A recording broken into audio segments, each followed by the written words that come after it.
Hello అండి. ఈరోజు evening walking కని పార్క్కి వెళ్ళామండి.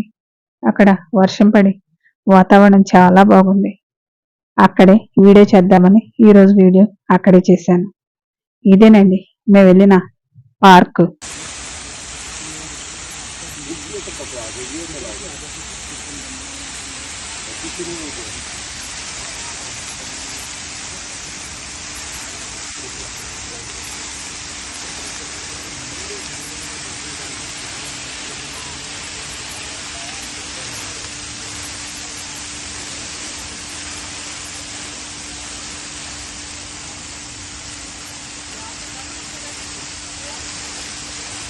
అది చూద్దామా?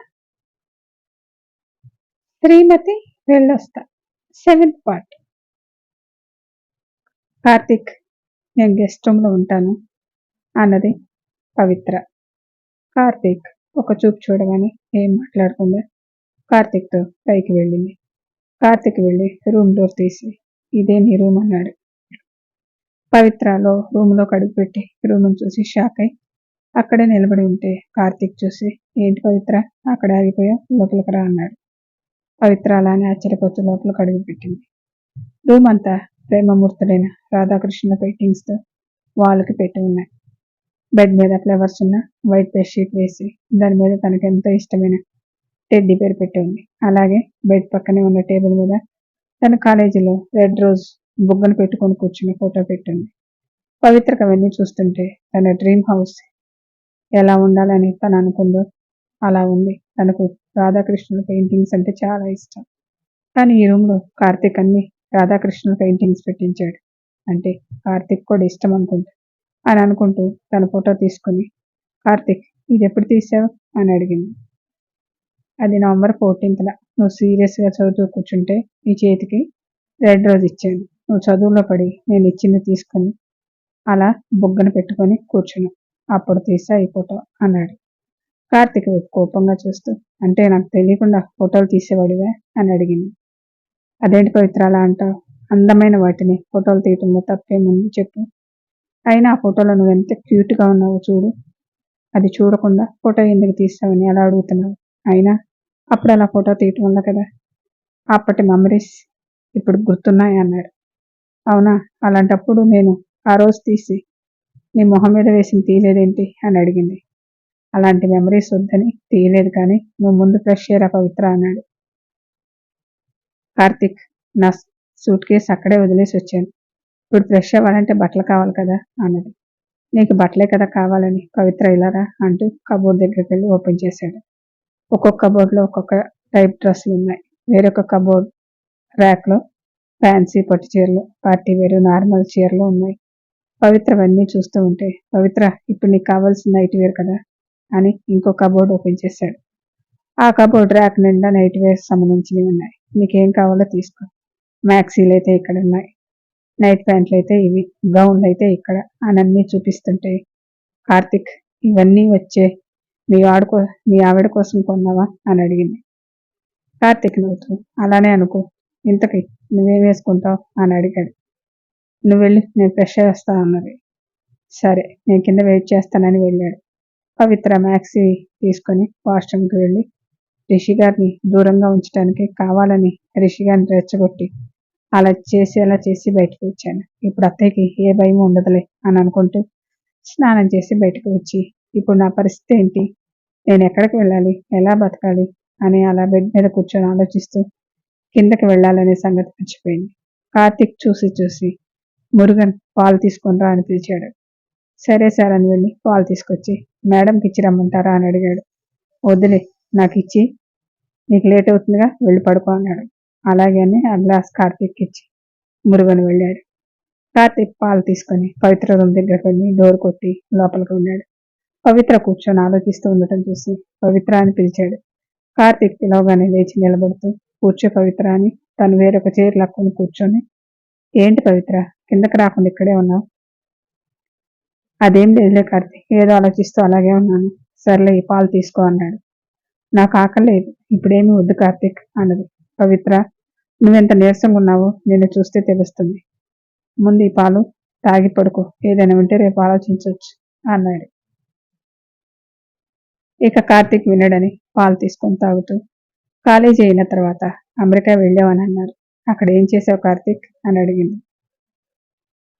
నేను కోరుకుంది దొరకనప్పుడు ఇక్కడ ఉండి ఏం చేయాలి, అందుకే అమెరికా వెళ్ళాను. నువ్వు కోరుకుంది నీకు దొరకపోయినా నిన్ను కోరుకునేది నీకు చేరువవుతుంది కార్తీక్ అన్నది.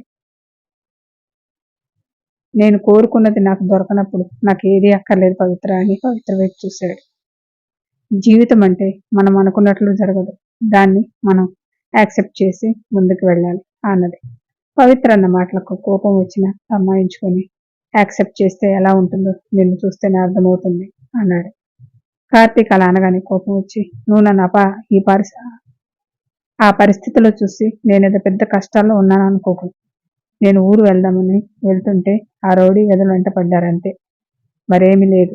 నువ్వు వచ్చి నన్ను సేవ్ చేసినందుకు థ్యాంక్స్ అని గ్లాస్ అక్కడ పెట్టి, రేపు ఉదయాన్నే మా ఊరు వెళ్తాను అన్నది. ఏంటి వచ్చి ఒక రోజు కాలేదు అప్పుడే వెళ్తానంటావేంటి పవిత్ర, 4 రోజులుండి వెళ్ళు. లేదు కార్తీక్, నేను వెళ్ళాలి అన్నది. నువ్వు వెళ్లే విషయం రేపు ఉదయం ఆలోచించవచ్చు, కానీ ఇప్పుడు ప్రశాంతంగా పడుకో అన్నాడు. ఇక ఆలోచించేదేం లేదు, రేపు ఉదయాన్నే లేచి వెళ్తాను అని గుడ్ నైట్ చెప్పింది. గుడ్ నైట్ పవిత్ర అని చెప్పి కార్తీక్ తన రూమ్కి వెళ్ళి, ఉదయాన్నే ఎలా వెళ్తావో నేను చూస్తానని తన రూమ్లో ఉన్న సీక్రెట్ రూమ్లోకి వెళ్ళాడు. ఆ రూమ్లో ఉన్న పవిత్ర ఫోటోలు చూస్తూ, నేను ఇండియా మాత్రం వదిలి వెళ్ళాను పవిత్ర, నిన్ను నీ జ్ఞాపకాలను కాదు.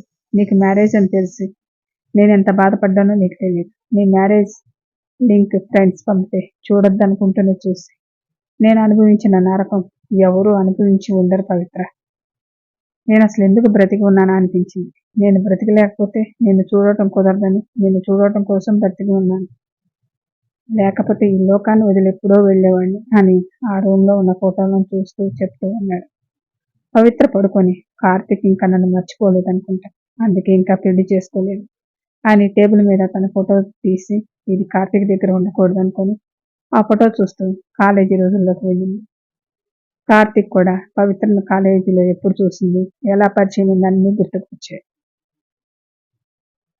కార్తీక్ పవిత్ర ఇద్దరు గతంలోకి వెళ్ళారు.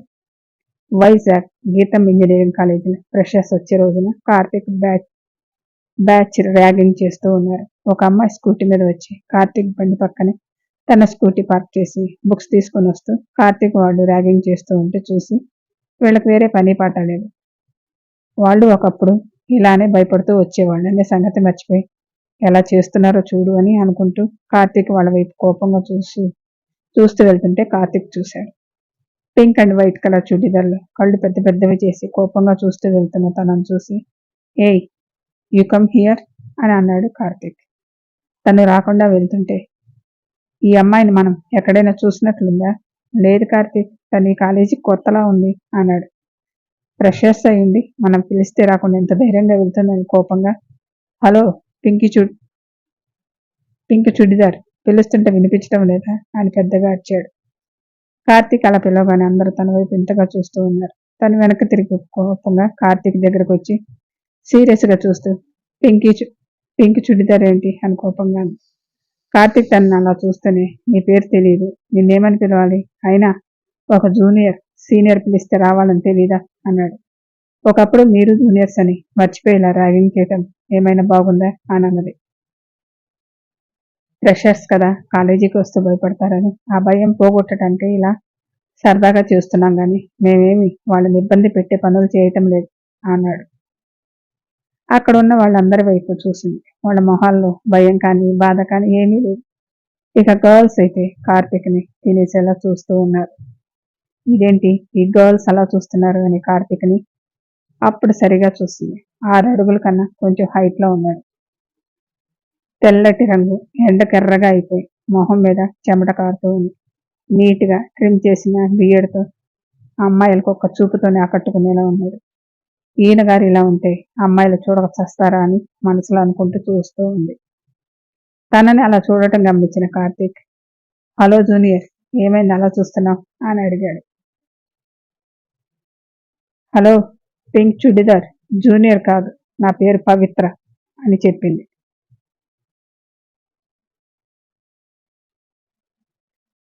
Hi Pavitra, I am Karthik, final year CSC అన్నాడు. అవునా, నేను ఫైనల్ ఇయర్ సిఎస్సినే, మీరే బ్యాచ్ అని అడిగింది. పవిత్ర ఫైనల్ ఇయర్ అని చెప్పగానే ఆశ్చర్యంగా, అవునా, ఈ 3 years ఎక్కడ చదివావు అని అడిగారు. బెంగళూరు గీతంలో చదివాను, నాన్నకి ఇక్కడ ట్రాన్స్ఫర్ అయింది అని చెప్పింది. వెల్కమ్ పవిత్ర, నా బ్యాచ్ 8 అన్నాడు. పవిత్ర కూడా సేమ్ అని నవ్వింది. పవిత్ర నవ్వుతుంటే కార్తీక్ అలానే చూస్తూ ఉన్నాడు. కార్తీక్ పవిత్రను అలా చూస్తుంటే జూనియర్ గర్ల్స్ పవిత్రను చూసి తన మాటలతో కార్తీక్ సార్ని ఎలా తన వైపు తిప్పుకుందో చూడండి అని ఒక అమ్మాయి అంటుంటే, మాటలు ఒకటే కాదు, తన అందం కూడా కార్తీక్ సార్ అందంతో పోటీ పడుతున్నట్లుంది. ఇక ఈయన మన వైపు ఏం చూస్తారు అని అక్కడి నుంచి నిరాశగా వెళ్ళారు. గర్ల్స్ వెళ్ళారు కానీ బాయ్స్ నిలబడి పవిత్రను చూస్తుంటే కార్తీక్ వాళ్ళ వైపు ఒక చూపు చూశాడు. అంతే, దడుచుకొని ఒక దెబ్బకు అక్కడి నుంచి వెళ్ళిపోయారు. కార్తీక్ పక్కనున్న తన ఫ్రెండ్స్ ఒక్కొక్కరు వెళ్తుంటే కార్తీక్ రూమ్మేట్ సుమన్ మాత్రం కదలకుండా అలానే ఉన్నాడు. ఒరే, అందరూ వెళ్ళారు కదా, నువ్వేం పీకుదామని ఇక్కడున్నావు, దుబ్బే అని సుమన్కి వినపడేలా అన్నాడు. సుమన్ పళ్ళన్నీ బయటపెట్టి, నువ్వు ఒక్కడవే అని నీకు తోడుగా ఉన్నానురా అన్నాడు. నేను ఒక్కడైతే ఏంట్రా, నువ్వేదో నా బాడీ గార్డ్ అయినట్లు బిల్డప్ ఇచ్చింది చాలు, వెళ్ళు అన్నాడు. కార్తీక్, క్లాస్కి టైం అయినట్లుంది, మీరు వస్తారా లేక ఇంకా చేయాల్సిన ర్యాగింగ్ ఏమైనా ఉందా అని నవ్వింది పవిత్ర. ఇక్కడ చేయటానికి కూడా ఎవరు లేరు, మీతో మాట్లాడుతూ ఉంటే అందరు నెమ్మదిగా జారుకున్నారులే, క్లాస్కి వెళ్దాం పదని క్లాస్కి వెళ్ళారు. అలా పవిత్ర కార్తీక్ ఫ్రెండ్స్ అవుతారు. కాలేజీ డేస్ గురించి ఆలోచిస్తూ ఇద్దరు నిద్రలోకి వెళ్ళారు. ఉదయాన్నే సునంద లేచి పూజలు చేసి వచ్చి హాల్లో కూర్చొని పేపర్ చూస్తూ ఉంది. పనామ రత్తాలు కాఫీ తీసుకొచ్చి ఇచ్చింది. రోజు పవిత్ర కాఫీ తీసుకొచ్చి ఇచ్చేది, ఈరోజు ఏంటి రత్తాలు ఇచ్చింది అని మనసులో అనుకొని, పవిత్ర లేవలేదా రత్తాలు అని అడిగింది. అమ్మాయి గారు రూమ్లో నుండి బయటకు రాలేదన్నవాడు అని పని అమ్మాయి చెప్పింది. రాత్రి ఆలస్యంగా పడుకోవడం వల్ల పవిత్ర లేవలేదా, ఈ ఇంటికి వచ్చిన దగ్గర నుంచి ఎప్పుడు అలా చేయలేదే, ఈరోజు ఏమైంది, రాత్రి నేను అన్న మాటలకు బాధపడుతూ ఉందా అని అనుకొని టీ తాగుతూ నేను రిస్క్ ఏమైనా అవుతుంది అనే భయంతో అన్నాను, కానీ లేకపోతే నేను ఎందుకంటాను, సంవత్సరం నుంచి పవిత్ర ఎంత బాధను అనుభవిస్తుందో నాకు తెలియదా, తను కాబట్టి ఇంకా ఇంట్లో రిస్క్ భారీగా ఉంది, అదే వేరొకరైతే ఎప్పుడో ఇల్లు వదిలి ఉండేవారు. రూమ్కి వెళ్ళి పవిత్రకు సారీ చెప్పాలని వెళ్ళింది. పవిత్ర ఎందుకు అలా ప్రవర్తిస్తుందో అర్థం కాక రాత్రంతా తాగుతూ ఎప్పటికో నిద్రపోయాడు రిషి. సునంద పవిత్ర రూమ్ తట్టి చూసింది. పవిత్ర డోర్ తీయకపోయేసరికి సునంద డోర్ తీసుకొని రూమ్లోకి వెళ్ళి చూసింది. బెడ్ ఖాళీగా కనిపించింది. పవిత్ర అంటూ వాష్రూమ్లోకి వెళ్ళి చూసింది. ఎక్కడా పవిత్ర కనిపించకపోయేసరికి బయటకు వచ్చి పని వాళ్ళని అడిగింది. మేము లేచిన దగ్గర నుంచి అమ్మాయి గారిని చూడలేదన్నారు. గేట్ దగ్గర వాచ్మెన్ వచ్చి, అదేంటి మేడం, పవిత్ర మేడం రాత్రి సూట్ కేసు తీసుకుని వెళ్ళారు కదా అన్నాడు. పవిత్ర రాత్రి బయటికి వెళ్ళిందా అని షాక్ అయి, తను అలా ఒంటరిగా వెళ్తుంటే మమ్మల్ని లేపాలని తెలియదా అని అరిచింది సునంద. మేడం, పవిత్ర మేడం వెళ్ళగానే మీకు కాల్ చేస్తుంటే రిషి సార్ కార్ తీసుకొని వచ్చారు. రిషి సార్తో వెళ్ళింది కానీ వెళ్ళిందని మీకు చెప్పలేదు అని అన్నాడు వాచ్మెన్. పవిత్రను రిషి తీసుకువెళ్ళాడా అంటూ రిషి రూమ్కి వెళ్ళింది సునంద. Story continue. మళ్ళీ నెక్స్ట్ ఎపిసోడ్లో కలుసుకుందాం. Thank you.